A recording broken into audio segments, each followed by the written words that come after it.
Hi hello friends, welcome back to east Coast weatherman channel అండి. నేను మీ east Coast weatherman బెన్నిని మాట్లాడుతున్నాను. ఈ వీడియోలో వచ్చేసి మనం తెలుగు రాష్ట్రాల్లో ప్రస్తుతం వాతావరణ పరిస్థితి ఏ విధంగా ఉంది, అలానే ప్రస్తుతం మనకి నిన్న వీడియోలో చెప్పిన విధంగానే నైరుతి బంగాళాఖాతంలో ఒక అల్పపీడనం అయితే ఏర్పడడం జరిగింది. సో అల్పపీడనం వచ్చేసి దక్షిణ కోస్తాంధ్ర జిల్లాల్లో వర్షాలు ప్రారంభించే అవకాశం అయితే మనకి మరికొద్ది గంటల్లో కనిపిస్తోంది.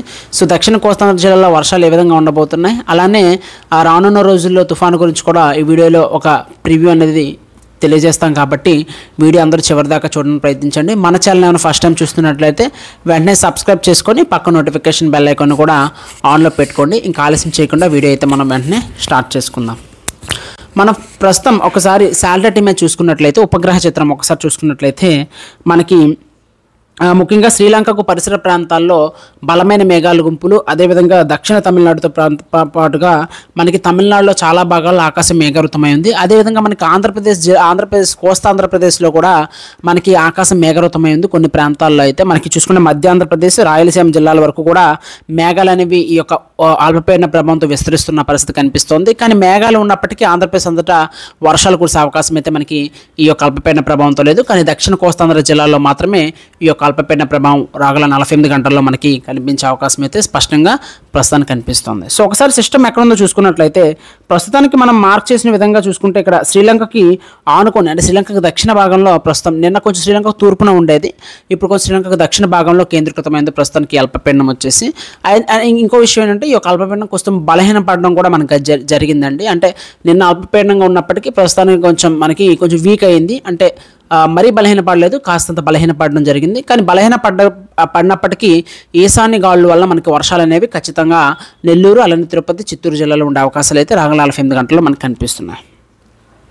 సో ఒకసారి ప్రెసిపిటేషన్ చార్ట్ ద్వారా, అంటే వచ్చే 48 గంటల పాటు వర్షాలు చూసుకున్నట్లయితే, ముఖ్యంగా ఈరోజు ఇప్పుడు వీడియో తీసిన సమయం వచ్చి సాయంత్రం 17వ తారీఖు సాయంత్రం 4 గంటల 30 నిమిషాలు, అంటే 4:30 అవుతుంది ప్రజెంట్.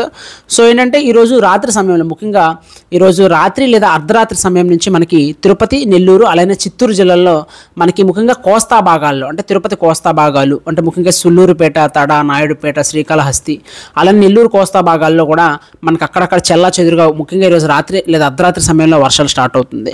రేపు తెల్లవారుజాము సమయం, అలానే రేపు ఉదయం మధ్యాహ్నం సమయంలో కొంచెం వర్షాలు విస్తారంగా మారుతుంది. రేపు ఈవినింగ్ వరకు లేదా రేపు నైట్ వరకు ఆల్మోస్ట్ మనకి 19వ తారీఖు మార్నింగ్ వరకు కూడా కొన్ని ప్రాంతాల్లో మోస్తరు నుంచి భారీ వర్షాలు అటు నెల్లూరు, తిరుపతి, చిత్తూరు జిల్లాలో చూసే అవకాశం అయితే కనిపిస్తోంది.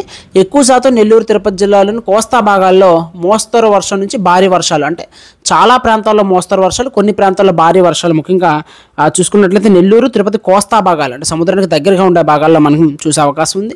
కాస్తంత లోపల భాగాలు, అంటే నెల్లూరు జిల్లాలోని లోపల భాగాలు, తిరుపతి జిల్లాతో పాటుగా తిరుపతి జిల్లాలోని లోపల భాగాలు, తిరుపతి నగరంతో పాటుగా తిరుమల ఈ పరిసర ప్రాంతాల కూడా మోస్తరు వర్షాలు, అలానే చిత్తూరు జిల్లాతో పాటుగా చిత్తూరు నగరంలో కూడా తేలికపాటి నుంచి మోస్తరు వర్షాలు, సత్యసాయి, అలానే అన్నమయ్య, కడప జిల్లాలోని దక్షిణ భాగాల్లో కూడా తేలికపడే వర్షాలు నమోదే అవకాశం అయితే ఈ యొక్క అల్పపీడన ప్రభావంతో మనకు కనిపిస్తోంది.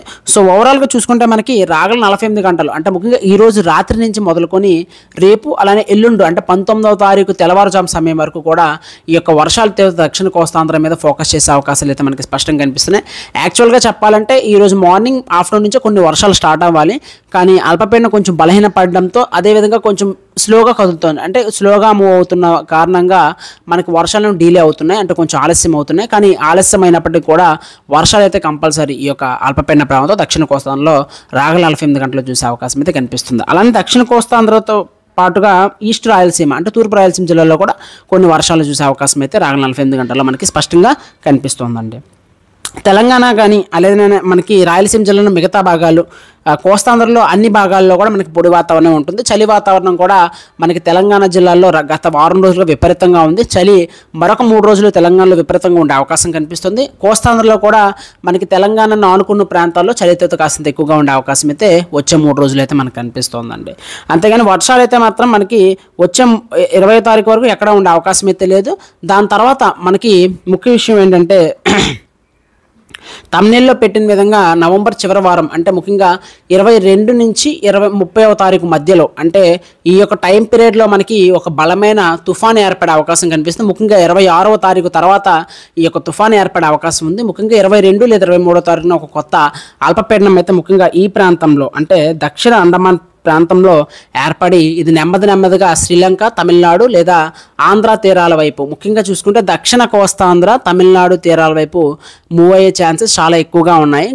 కోస్తో మనకి కోస్తాంధ్ర అంటే మధ్య కోస్తాంధ్ర వైపు వచ్చే అవకాశాలు కూడా దీనివల్ల మనకు కనిపిస్తున్నాయండి. సో అందరూ తగు జాగ్రత్తలు తీసుకోండి. ముఖ్యంగా చూసుకుంటే ఈ తుఫాన్ వచ్చేసి నవంబర్ చివరి వారం అంటే ముఖ్యంగా 23వ తేదీ నుంచి 30వ తేదీ మధ్య ఎఫెక్ట్ చేసే అవకాశం ఉంది. పర్టికులర్ డేట్స్ అయితే మాత్రం మనకి కొంచెం ఇంకా డేట్స్ ముందుకు వెళ్ళే కొద్ది క్లారిటీ వస్తుంది. ఎప్పుడు తీరం దాటుతుంది, ఎప్పుడు కరెక్ట్గా ఇది మనకి తీరానికి చేరువవుతుంది అనే డేట్స్ అనేవి మనకి ఇంకా దగ్గరలో తెలుస్తుంది. ప్రస్తుతానికైతే 23వ తారీఖుని ఆ అల్పపీడనం ఏర్పడుతుంది. 25 లేదా 26వ తారీఖు తర్వాతనే ఇది ఒక తుఫానుగా మారే అవకాశాలు అయితే మనకు కనిపిస్తున్నాయి. దీనికి తుఫానుగా మారిస్తే సేనియార్ అని మనకి పేరు పెట్టడం జరుగుతుంది. సో ఏంటంటే ఈ తుఫాను గురించి చాలా డీటెయిల్స్ అనేవి ఇంకా మనకి పెండింగ్లో ఉన్నాయి.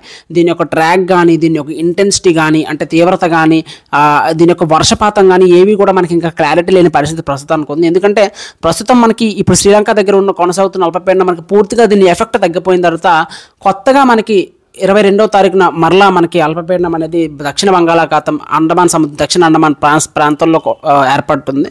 సో అక్కడ ఏర్పడి మనకి తీరానికి చేరువయ్యే క్రమంలో దీని యొక్క ట్రాక్ కానీ, ఇంటెన్సిటీ కానీ రానున్న రోజుల్లో మనకి. సో ఫ్రెండ్స్ అదండి విషయం. ఏంటంటే మెయిన్గా మనకి బంగాళాఖాతంలో అయితే అల్పపీడనం అయితే మరొక అల్పపీడనం అయితే దీని తర్వాత ఏర్పడే అవకాశం అయితే స్పష్టంగా కనిపిస్తుంది. కానీ దాని ట్రాక్, ఇంటెన్సిటీ మాత్రం రానున్న రోజులు తెలుస్తుంది. కానీ maximum to maximum Tamil Nadu, AP వైపుగానే ఇది వచ్చే అవకాశం ఉన్నందున రైతులను తగు జాగ్రత్తలు తీసుకుని ఖచ్చితంగా నవంబర్ చివరి వారంలో వర్షాలు అయితే ఉభయ తెలుగు రాష్ట్రాల్లో సూచనలు అయితే మనకి తప్పకుండా కనిపిస్తున్నాయి.